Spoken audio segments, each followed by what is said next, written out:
Chapter 39. The Yankees Fight with the Knights.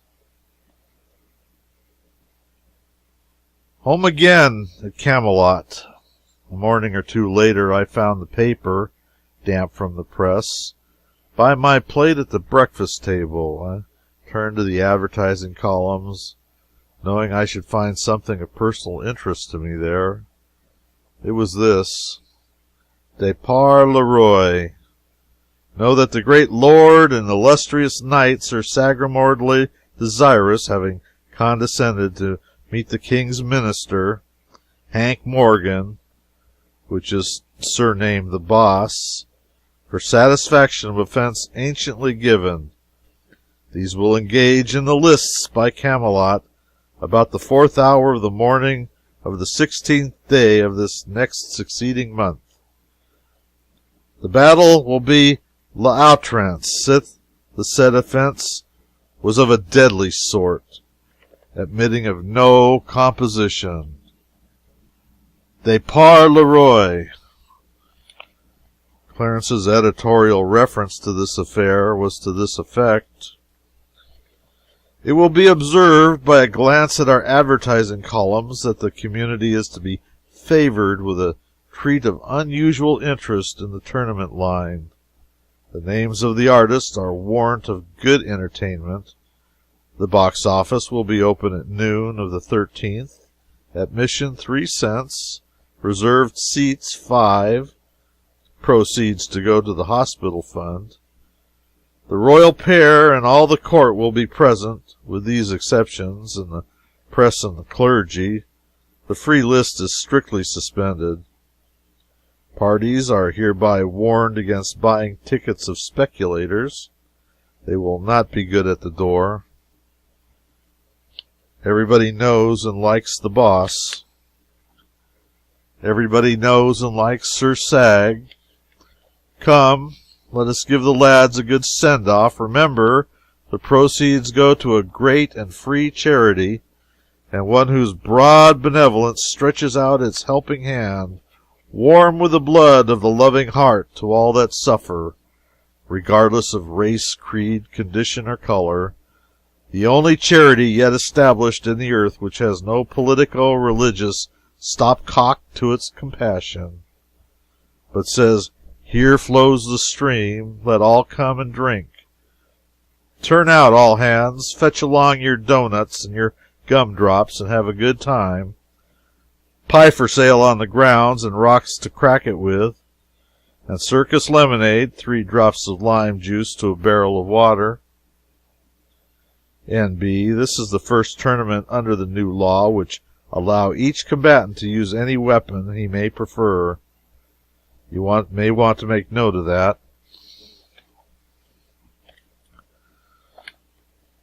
Up to the day set, there was no talk in all of Britain of anything but this combat.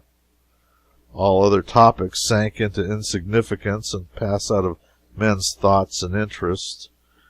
It was not because the tournament was a great matter. It was not because Sir Sagramour had found the Holy Grail, for he had not, but had failed.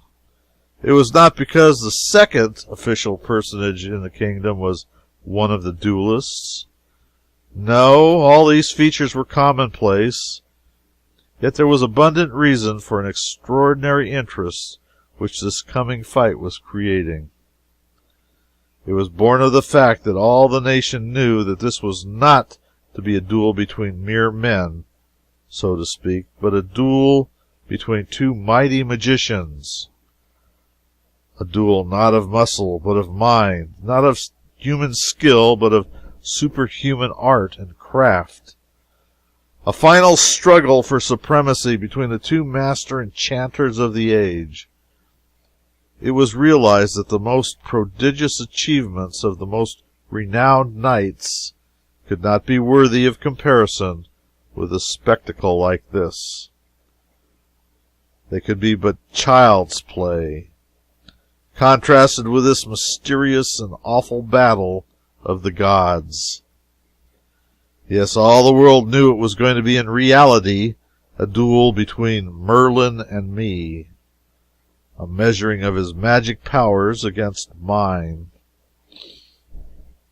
It was known that Merlin had been busy whole days and nights together imbuing Sir Sagramour's arms and armor with supernatural powers of offense and defense, and that he had procured for him from the spirits of the air a fleecy veil which would render the wearer invisible to his antagonist while still visible to other men. Against Sir Sagramour, so weaponed and protected, 1,000 knights could accomplish nothing.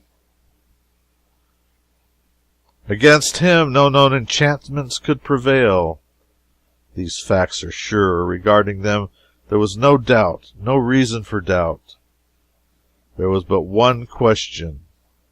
Might there still be other enchantments, unknown to Merlin, which could render Sir Sagramour's veil transparent to me, and make his enchanted mail vulnerable to my weapons? This was the one thing to be decided in the lists. Until then, the world must remain in suspense. So the world thought there was a vast matter at stake here, and the world was right, but it was not the one that they had in their minds. No, a far vaster one was upon the cast of this die. The life of Knight Errantry. I was a champion, it was true, but not the champion of the frivolous black arts. I was the champion of hard, unsentimental common sense and reason. I was entering the list to either destroy Knight Errantry or be its victim. Vast as the showgrounds were, there were no vacant spaces in them outside of the lists. At 10 o'clock in the morning of the 16th, the mammoth grandstand was clothed in flags, streamers, and rich tapestries, and packed with several acres of small fry tributary kings, their suites, and the British aristocracy, with our own royal gang in the chief place, and each and every individual a flashing prism of gaudy silks and velvets. Well, I never saw anything to begin with it but a fight between an upper Mississippi sunset and the aurora borealis. A huge camp of beflagged and gay-colored tents at one end of the list, with a stiff-standing sentinel at every door and a shining shield hanging by him for a challenge, was another fine sight. You see, every knight was there who had any ambition or any caste feeling, for my feeling toward their order was not much of a secret, and so here was their chance. If I won my fight with Sir Sagramour, others would have the right to call me out as long as I might be willing to respond. Down at our end there were but 2 tents, one for me and another for my servants. At the appointed hour the king made a sign, and the heralds in their tabards appeared and made proclamation naming the combatants and stating the cause of the quarrel. There was a pause, then a ringing bugle blast, which was the signal for us to come forth. All the multitude caught their breath, and eager curiosity flashed into every face. Out from his tent rode great Sir Sagramour, an imposing tower of iron, stately and rigid, his huge spear standing upright in its socket and grasped in his strong hand, his grand horse's face and breast cased in steel, his body clothed in rich trappings that almost dragged the ground. Oh, what a most noble picture! A great shout went up of welcome and admiration. And then out I came, but I didn't get any shout. There was a wondering and eloquent silence for a moment. Then a great wave of laughter began to sweep along that human sea. But a warning bugle blast cut its career short. I was in the simplest and comfortablest of gymnast costumes, flesh-colored tights from neck to heel, with blue silk puffings about my loins, and bareheaded. My horse was not above medium size, but he was alert, slender-limbed, muscled with watch springs, and just a greyhound to go. He was a beauty, glossy as silk, and naked as he was when he was born, except for bridle and ranger saddle. The iron tower and the gorgeous belt quilt came cumberlessly but gracefully pirouetting down the lists, and we tripped lightly up to meet them. We halted. The tower saluted. I responded. Then we wheeled and rode side by side to the grand stand and faced our king and queen, to whom we made obeisance. The queen exclaimed, "Alack, Sir Boss, wilt fight naked and without lance or sword, or—" But the king checked her and made her understand with a polite phrase or two that this was none of her business. The bugles rang again, and we separated and rode to the end of the lists and took position. Now old Merlin stepped into view and cast a dainty web of gossamer threads over Sir Sagramour, which turned him into Hamlet's ghost. The king made a sign. The bugles blew. Sir Sagramour laid his great lance in rest, and the next moment here he came thundering down the course with his veil flying out behind, and I went whistling through the air like an arrow to meet him, cocking my ear the while, as if noting the invisible knight's position and progress by hearing, not sight. A chorus of encouraging shouts burst out for him, and one brave voice flung out a heartening word for me. It said, "Go it, Slim Jim." It was an even bet that Clarence had procured that favor for me, and furnished the language, too. When that formidable lance point was within a yard and a half of my breast, I twitched my horse aside without an effort, and the big knight swept by, scoring a blank. I got plenty of applause that time. We turned, braced up, and down we came again. Another blank for the knight. A roar of applause for me. The same thing was repeated once more, and it fetched such a whirlwind of applause that Sir Sagramour lost his temper, and at once changed his tactics, and set himself the task of chasing me down. Why, he hadn't any show in the world at that. It was a game of tag with all the advantage on my side. I whirled out of his path with ease whenever I chose, and once I slapped him on the back as I went to the rear. Finally, I took the chase into my own hands, and after that, turn or twist or do what he would, he was never able to get behind me again. He found himself always in the front at the end of his maneuver. So he gave up that business and retired to his end of the lists. His temper was clear gone now, and he forgot himself, flung an insult at me which disposed of mine. I slipped my lasso from the horn of my saddle and grasped the coil in my right hand. This time you should have seen him come. It was a business trip, sure. By his gait there was blood in his eye. I was sitting my horse at ease and swinging a great loop of my lasso in wide circles about my head. The moment he was under way, I started for him. Then the space between us had narrowed to 40 feet. I sent the snaky spirals of the rope a-cleaving through the air, then darted aside, faced about, and brought my trained animal to a halt, with all his feet braced under him for a surge. The next moment, the rope sprang taut, yanked Sir Sagramour out of the saddle. Great Scott, but there was a sensation! Unquestionably, the popular thing in this world is novelty. These people had never seen anything of that cowboy business before, and it carried them off their feet with delight. From all around and everywhere the shout went up, "Encore! Encore!" I wondered where they got the word, but there was no time to cipher on philological matters, because the whole Knight Errantry I've just humming now, and my prospect for trade couldn't have been better. The moment my lasso was released and Sir Sagramour had been assisted to his tent, I hauled in the slack, took my station, and began to swing my loop around my head again. I was sure to have use for it as soon as they could elect a successor for Sir Sagramour. And that couldn't take long where there were so many hungry candidates. Indeed, they elected straight off Sir Hervis de Revel.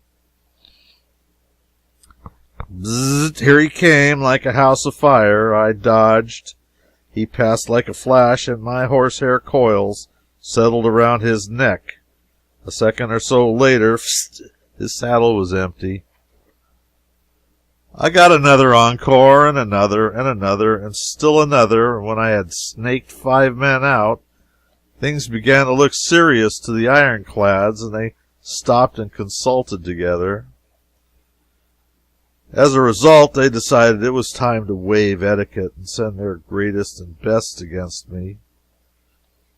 To the astonishment of that little world, I lassoed Sir Lamorque de Galis, and after him, Sir Galahad.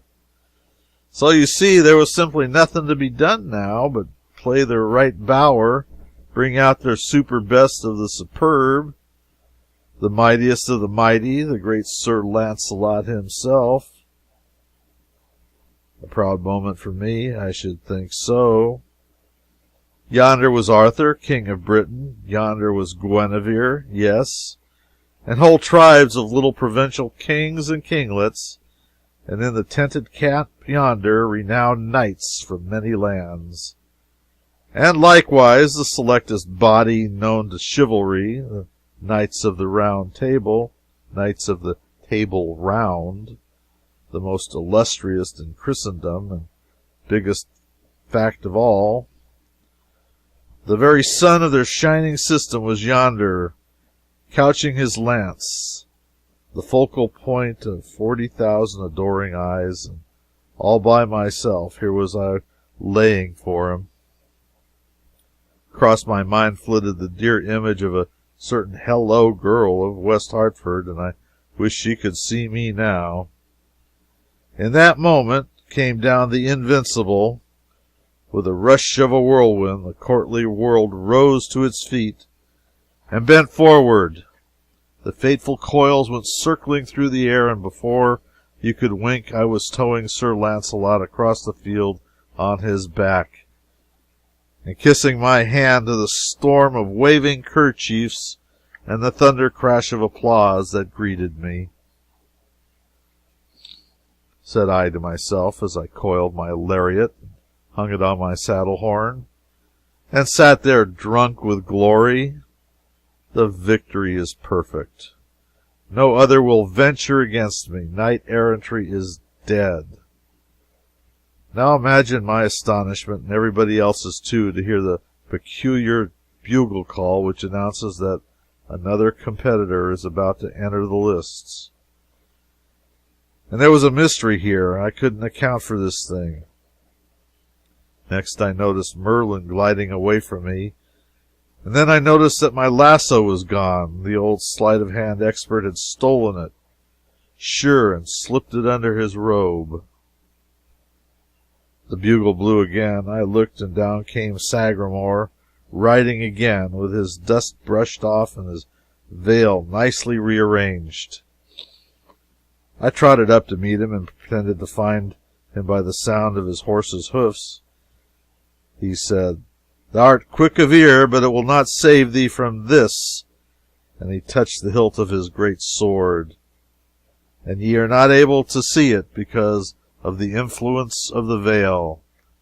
Know that it is no cumbrous lance, but a sword, and when ye will not be able to avoid it." His visor was up. There was death in his smile. I should never be able to dodge his sword, that was plain. Somebody was going to die this time. If he got the drop on me, I could name the corpse. We rode forward together and saluted the royalties. This time the king was disturbed. He said, Where is thy strange weapon?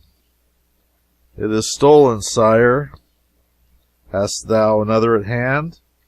No, sire, I brought only the one. Then Merlin mixed in. He brought but the one because there was but the one to bring. There exists none other than but that one. It belongeth to the king of the demons of the sea. This man is a pretender and ignorant, else he had known that that weapon can be used in but 8 bouts. 8 bouts only, and then it vanisheth away to its home under the sea. Then he is weaponless, said the king. Sir Sagramour, he will grant him leave to borrow. And I will lend, said Sir Launcelot, limping up. He is as brave a knight of his hands as any that be on live, and he shall have mine. He put his hand on his sword to draw it, but Sir Sagramour said, Stay, it may not be. He shall fight with his own weapons. It was his privilege to choose them and bring them. If he has erred, on his head be it. Knight, said the king, thou art overwrought with passion. It disorders thy mind. Wouldst kill a naked man? And he do it. He shall answer it to me, said Sir Launcelot. I will answer it to any he that desireth, retorted Sagramour hotly. Merlin broke in, rubbing his hands and smiling his low-downest smile of malicious gratification. "'Tis well said, right well said, and 'tis enough of parleying. Let my lord the king deliver the battle signal." The king had to yield. The bugle made proclamation, and we turned apart and rode to our stations. There we stood, 100 yards apart, facing each other, rigid and motionless, like horsed statues, and so we remained in a soundless hush, as much as a full minute, everybody gazing, nobody stirring. It seemed as if the king could not take heart to give the signal. But at last he lifted his hand, the clear note of the bugle followed. Sir Sagramour's long blade described a flashing curve in the air, and it was superb to see him come. I sat still. On he came. I did not move. People got so excited they shouted to me, "Fly, fly, save thyself! This is murder!" I never budged so much as an inch till that thundering apparition had got within 15 paces of me. Then I snatched a dragoon revolver out of my holster, and there was a flash and a roar, and the revolver was back in the holster before anybody could tell what had happened. Here was a riderless horse plunging by, and yonder lay Sir Sagramour, stone dead. The people that ran to him were stricken dumb to find that the life was actually gone out of the man, and no reason for it visible. No hurt upon his body, nothing like a wound. There was a hole through the breast of his chain mail, but they attached no importance to a little thing like that. And as a bullet wound there produces but little blood, none came in sight because of the clothing and swaddlings under the armor. The body was dragged over to let the king and swells look down upon it. They were stupefied with astonishment, naturally. I was requested to come and explain the miracle, but I remained in my tracks like a statue, and said, "If it is a command, I will come, but my lord the king knows that I am where the laws of combat require me to remain, while any desire to come against me." I waited. Nobody challenged. Then I said, if there are any who doubt that this field is well and fairly won, I do not wait for them to challenge me. I challenge them." "It is a gallant offer," said the king, "and well beseems you. Whom will you name first?" "I name none. I challenge all. here I stand, and dare the chivalry of England to come against me, not by individuals, but in mass. What? Shouted a score of knights. You have heard the challenge. Take it, or I proclaim you recreant knights and vanquished, every one. It was a bluff, you know. At such a time, it's sound judgment to put on a bold face and play your hand for 100 times what it's worth. 49 times out of 50, nobody dares to call, and you rake in the chips. But just this once, well, things looked squally. In just no time, 500 knights were scrambling into their saddles, and before you could wink, a widely scattered drove were underway and clattering down upon me. I snatched both revolvers from their holsters and began to measure distances and calculate chances. Bang! One saddle empty. Bang! Another one. Bang! Bang! And I bagged two. Well, it was nip and tuck with us, and I knew it. If I spent the 11th shot without convincing these people, the 12th man would kill me sure. And so I never did feel so happy as I did when the 9th downed its man and I detected a wavering in the crowd, which is premonitory to panic. An instant lost now could knock out my last chance, but I didn't lose it. I raised both revolvers and pointed them. The halted host stood their ground just about one good square moment, then broke and fled. The day was mine. Knight Errantry was a doomed institution. The march of civilization was begun. How did I feel? Ah, you never could imagine it. And Brer Merlin, his stock was flat again. Somehow, every time the magic of a fol-de-rol tried conclusions with the magic of science, the magic of fol-de-rol got left.